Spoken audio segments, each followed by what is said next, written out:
बार ईद खुशी की नहीं, गम की ईद है। उन्होंने आरोप लगाया कि संभल में हमारे बच्चे कत्ल किए गए हैं, इसलिए इस बार ईद बेहद सादगी के साथ मनाई जाए। वो ईद में नए कपड़े नहीं पहने, भड़काऊ बयान तौकीर रजा का।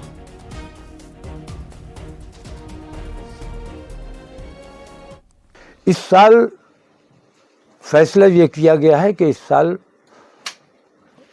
हम तमाम लोग ईद को बहुत सादगी के साथ, नए कपड़े नहीं पहने जाएंगे, क्योंकि हमारे बच्चों को कत्ल किया गया है, हमारे बच्चों को गिरफ्तार किया गया है, झूठा जेलों में डाला गया है।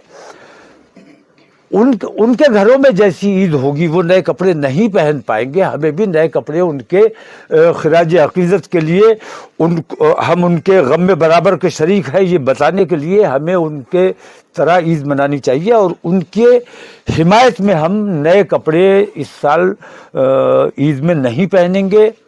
किसी किस्म का मेला ठेला और नुमाइश वगैरह ये सब नहीं की जाएगी, खुशियां नहीं मनाई जाएंगी, सादगी के साथ ईद मनाई जाएगी, नमाज पढ़ी जाएगी।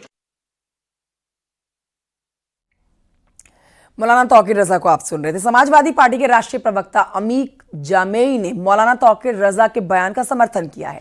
उन्होंने कहा है कि ईद पर सादे कपड़े पहने और काली पट्टी बांधे, संभल हिंसा में मारे गए लोगों और महाकुंभ के हादसे में मारे गए लोगों के लिए दुआ करें, वक्फ संशोधन बिल का विरोध करें। होने वाले भारत में ईद की सभी लोगों को मुबारकबाद। जो बात कही जा रही है कि ईद का त्योहार सादगी से मनाया जाए, बेशक बहुत ही ईमानदार बात है, क्योंकि हमने देखा है कि कितने लोग जो हैं वो महाकुंभ में जो हैं हमारे हिंदू श्रद्धालु मारे गए और संभल में 5 निर्दोष बच्चों की पुलिस के द्वारा हत्या हुई।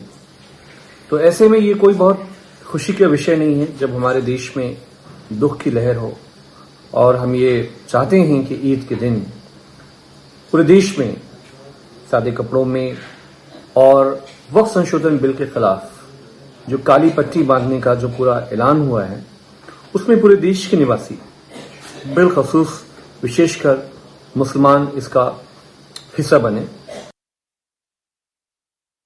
ये आगे बढ़ते आपको बताते हैं, बीजेपी के प्रदेश अध्यक्ष भूपेंद्र चौधरी ने न्यूज 18 से बात करते हुए तौकीर रजा और समाजवादी पार्टी पर हमला बोला। क्या कह रहे हैं सुनिए।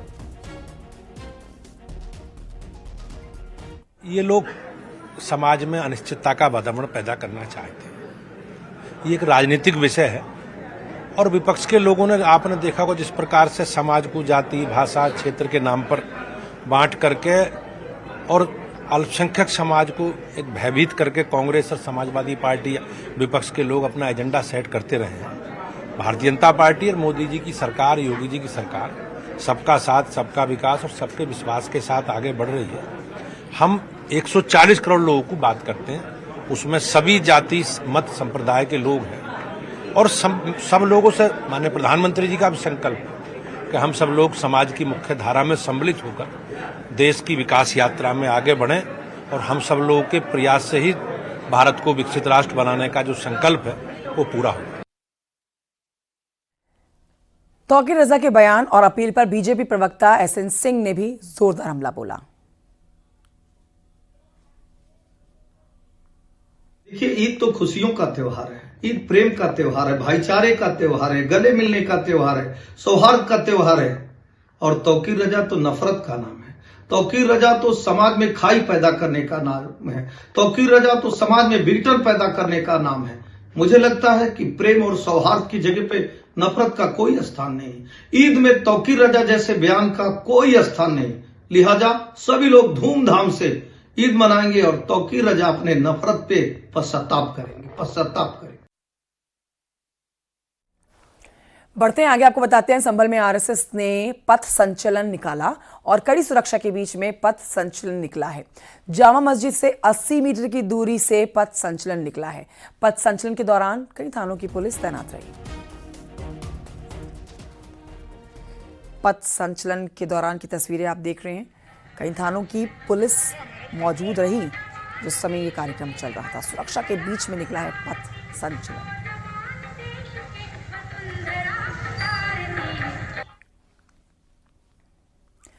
मिर्जापुर के नगर विधायक रत्नाकर मिश्रा ने नवरात्र में मांस बिक्री पर बयान देते हुए कहा कि सार्वजनिक स्थान पर मांस बिक्री ना हो, बंद कमरे में मांस खाएं। दूर दराज से तीर्थ यात्री आते हैं, उनके सामने कटने का काम होगा तो कई लोग बेहोश होकर गिर सकते हैं।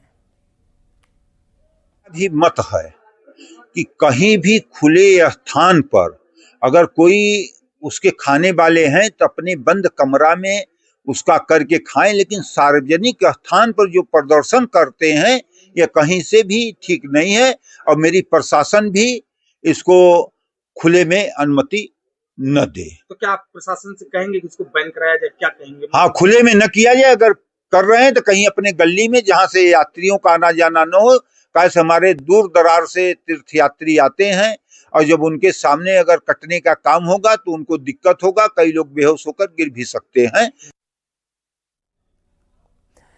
असदुद्दीन ओवैसी के वक्फ संशोधन बिल को लुटेरा बताने पर बीजेपी के राज्यसभा के सांसद नरेश बंसल ने ओवैसी पर जोरदार हमला बोला और कहा कि नया वाला नहीं, पुराना वाला लुटेरों का कानून है, इसीलिए लुटेरे कानून में संशोधन हो रहा है।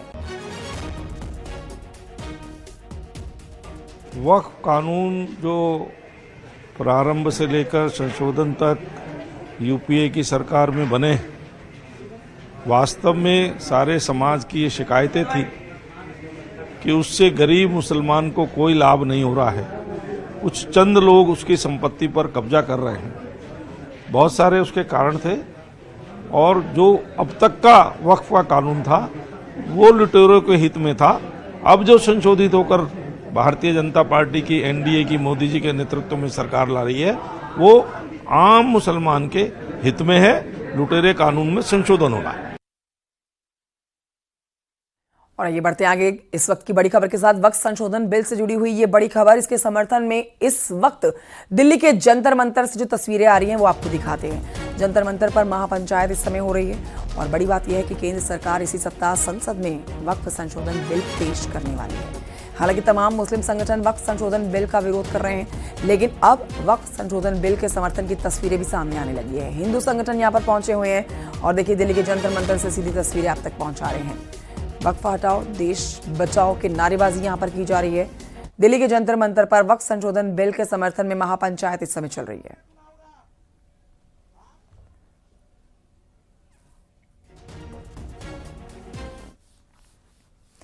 समाजवादी पार्टी के राज्यसभा के सांसद रामजी लाल सुमन के राणा सांगा पर दिए गए विवादित बयान के बाद अब लगातार इस पर विवाद बढ़ता जा रहा है। अलीगढ़ के हिंदूवादी नेता मोहन ने भड़काऊ बयान देते हुए ऐलान किया कि रामजी लाल सुमन को गोली मारने वाले को 25 लाख रुपए का इनाम दिया जाएगा।